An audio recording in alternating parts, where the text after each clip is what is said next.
আহো 2, 11, 20 আৰু 29 তাৰিখে জন্মগ্ৰহণ কৰা ব্যক্তিসকলৰ 2026 বৰ্ষটো কেনেকুৱা যাব হয় এতিয়া 2 11 এতিয়া 2 বুলি ক'লে আসলে চন্দ্ৰ কিন্তু 11 বুলি ক'লে আমাৰ কি হ'ল সূৰ্য আৰু চন্দ্ৰ সূৰ্য দুটা সূৰ্য মিলি চন্দ্ৰ গতিকে চন্দ্ৰ আৰু সূৰ্যটো হ'ল আমাৰ এটা শক্তি এনাৰ্জি যিটো নহলে আমি পৃথিৱীত উৰ্জাই নহয় সূৰ্য নহলে আমাৰ কোনো ধৰণৰ খাদ্য উৎপন্ন নহব যেনেকৈ আমাৰ ধানৰ উৎপন্ন হয় পথাৰত সূৰ্য দেৱতা যদি নহয় তেতিয়াহলে আমাৰ পৃথিৱীখনেই নাথাকিব সূৰ্য এনাৰ্জি ক্ৰিয়েটো নহব গতিকে আমি মাতৃ আৰু পিতৃ দুটাৰে দৰকাৰ এতিয়া যিহেতু প্ৰথমতে 2 আহিলে যিসকলে 2 তাৰিখে জন্মগ্ৰহণ কৰিছে তেখেতসকলৰ চন্দ্ৰৰ প্ৰভাৱত ইমোচনটো বহুত বেছি হয় ইমোচনৰ কাৰণে তেখেতসকলে জীৱনত কিছু পৰিমাণে যদি ভাল হয় ইমোচনে তেখেতসকলক কেতিয়াবা বিভিন্ন কাৰ্যত বাধাও দিব কেতিয়াবা নহবাকে মনত মানুহৰ ইমোচন হলে কি হয় ইমোচনে তেখেতসকলৰ কেতিয়াবা শুভ কাৰ্য যোৱা কাৰ্য কৰাৰ ক্ষেত্ৰত বাধা আহিব সেই ইমোচনখিনি তেখেতসকলে নিজেই বুজি ল'ব লাগিব আৰু দ্বিতীয়তে হ'ল 11 আকৌ কি কৰিব ইমোচনো থাকিব লগতে তেখেতসকলৰ কাম কৰি যোৱাৰ একাগ্ৰতা থাকিব যিসকল মানুহে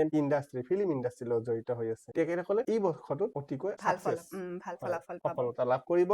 আৰু আমাৰ চন্দ্ৰৰ যিবিলাক এষ্ট্ৰলজি মতে চন্দ্ৰই যিখিনি মানুহক সক্ৰিয় কৰে চন্দ্ৰই যাক প্ৰতিনিধিত্ব কৰে তেখেতসকলৰ জীৱনত কি হয় উন্নতিটো আহে কিন্তু অলপ ধীৰ গতিৰে গতিকে এই বৰ্ষটোত আৰম্ভণি চোৱাত তেখেতসকলে কি কৰিব লাগিব যিসকলে 2 তাৰিখ বা 11 তাৰিখ এই তেখেতসকল সাপোজ 11 তাৰিখে জন্মগ্ৰহণ কৰিলে গতিকে তেখেতসকলৰ জীৱনত ইমোচনো থাকিব উন্নতিও থাকিব কিন্তু তেখেতসকলে প্ৰতিদিনে চন্দ্ৰ আৰু সূৰ্যক প্ৰণাম কৰিব চন্দ্ৰ আৰু সূৰ্য হল মানুহৰ মা দেউতা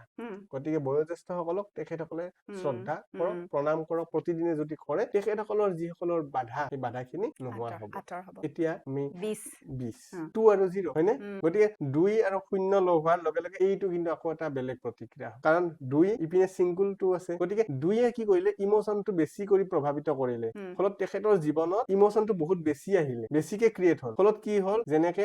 নদীটো বৈ গৈ থাকে নদী এটা মাতৃ হয়নে যেতিয়া কি হয় আমি তাত সব উঠাই দিওঁ হয়নে ঘৰৰ পৰা যিখিনি আমি ধৰক কিবা সকাম নিকাম কৰিলো মই পিণ্ডদান কৰিলো সকলো নদীতে উঠাই লৈ যায় আনিও তেনেকে সুবিধাটো ল'ব আপোনাৰ গাত গতিকে বেলেগৰ সমস্যাবিলাক আনি আপোনাৰ গাত জাপি দিব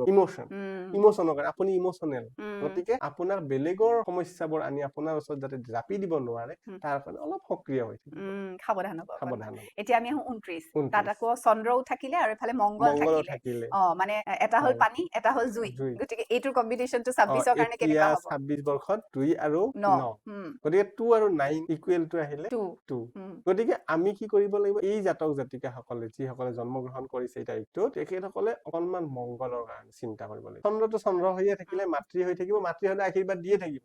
নিজৰ সন্তান বেয়া হলেও আশীৰ্বাদ দিব ভাল হলেও আশীৰ্বাদ দিব কিন্তু মংগলে তেখেতসকলৰ মস্তিষ্কত কিন্তু ক্ৰিয়া কৰিব গতিকে মংগলে কি কৰিছে তেখেতসকলৰ যিটো আমাৰ 2025 বৰ্ষত কৰিলে তেনেকুৱা ধৰণৰ এটা উগ্ৰ ভাৱ আনিব পাৰে কেতিয়াবা হঠাতে কেতিয়াবা তেখেতক চন্দ্ৰৰ প্ৰভাৱৰ কাৰণে অকনমান সাম্য কৰি ৰাখিব পাৰে গতিকে মানসিকভাৱে যাতে তেখেতসকলে উগ্ৰ নহয় বা যিসকলে প্ৰফেশনটো তেখেতসকলৰ ধৰক আপোনাৰ কি হয় মানে ইণ্ডাষ্ট্ৰীৰ লগত জড়িত বা তেখেতসকলে ধৰণৰ এনেকুৱা হ'ব পাৰে যে কেতিয়াবা কিছুমান মানুহ নিজে এটা কোম্পানী এটা ষ্টাৰ্ট কৰিছে বা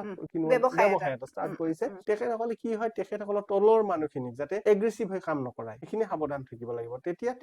তেখেতৰ লাইফত এটা চেঞ্জ আহিব উন্নতি হ'ব ধন অহাৰ ৰাস্তাটো সুগম হ'ব এইখিনি মানুহখিনিয়ে তেখেতে অকনমান চাব যাতে মংগলৰ কাৰণে তেখেতসকলৰ জীৱনটো 2026 বা খেলিমেলি নহয় আৰু প্ৰতিদিনে তেখেতসকলে মংগলৰ কাৰণে হনুমান চালিসা অধ্যয়ন কৰক হনুমান জপ কৰক নিশ্চয় তেখেতসকলৰ 2026 বৰ্ষটো অতি সুন্দৰভাৱে আমি আশা ৰাখিছো